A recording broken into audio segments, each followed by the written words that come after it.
بسم اللہ الرحمن الرحیم۔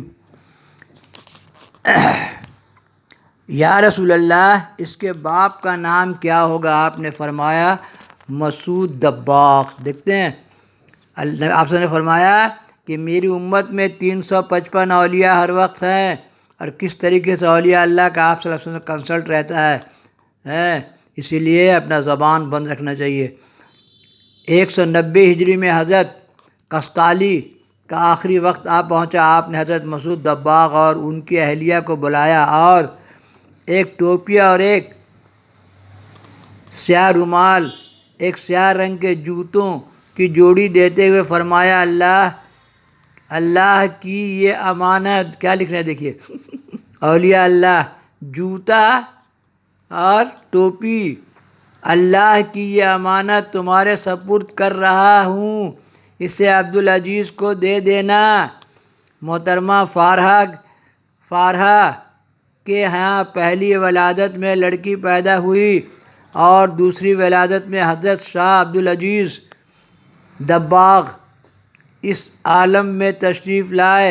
حضرت شاہ عبدالعزیز دباغ کے حالات اور ان کے ارشادات اور ملفوظات اور کرامات کو حافظ احمد بن مبارک السلجاسی رحمۃ اللہ علیہ اپنی کتاب تبریز میں تفصیلاً تحریر فرمایا۔ یہ تو چھوٹی چھوٹی باتیں ہیں، انشاءاللہ پوری کتاب حاصل کر ڈالوں گا۔ جس وقت میرے ساتھ پڑھنا سیکھیے، جس وقت میں نے حضرت قسطالی رحمۃ اللہ علیہ کی امانت کو بدن پر پہنا اور جو انہوں نے میرے متعلق فرمایا تھا اس کو سمجھا، اس وقت اللہ تعالیٰ نے میرے دل میں اپنی محبت کی چنگاری سلگا دی اور میں قرب الہی، قرب اللہ کے ذریعے کی تلاش میں جس ولی یا پیر کا نام سنتا اس کی خدمت میں حاضر ہوتا اور ذکر و ورد تلقین فرمانے کی درخواست کرتا، مگر جب میں ان کے بتائے ہوئے اذکار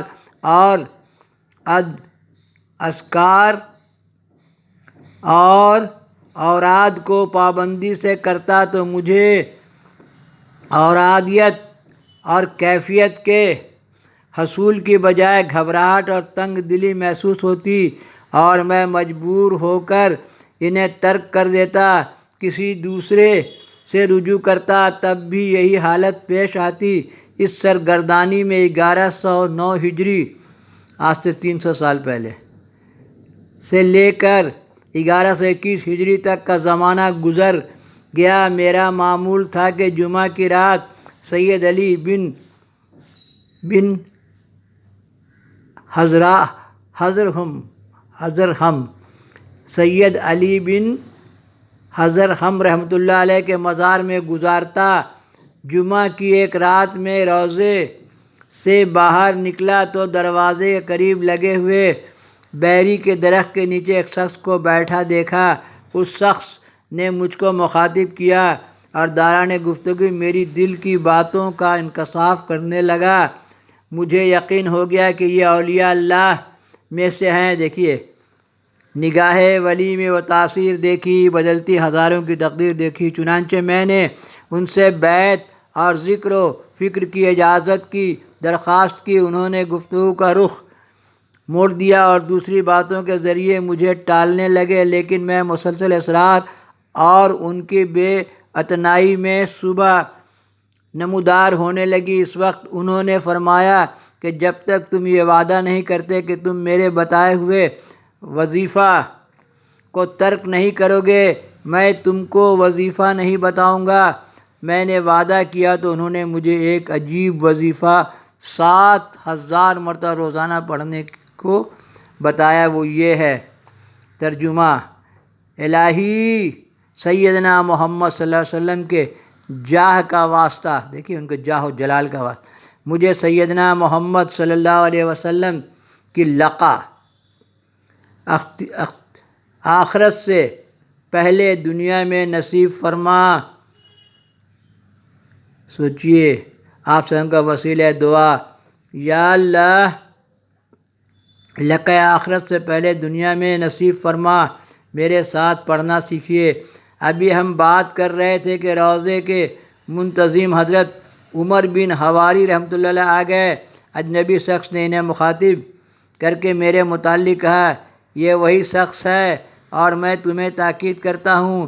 سید عمر رحمۃ اللہ علیہ نے جواباً کہا، حضور یہ میرے سر کے تاج ہیں۔ حضرت سید عمر رحمۃ اللہ علیہ نے اپنی وفات کے وقت مجھ سے پوچھا کہ تمہیں پتہ ہے بیری کے درخت کے نیچے تمہیں کس شخص سے وظیفہ تلقین کیا گیا تھا؟ میں نے لا علمی کا اظہار کیا تو انہوں نے بتایا کہ وہ حضرت خضر تھے۔ پھر جب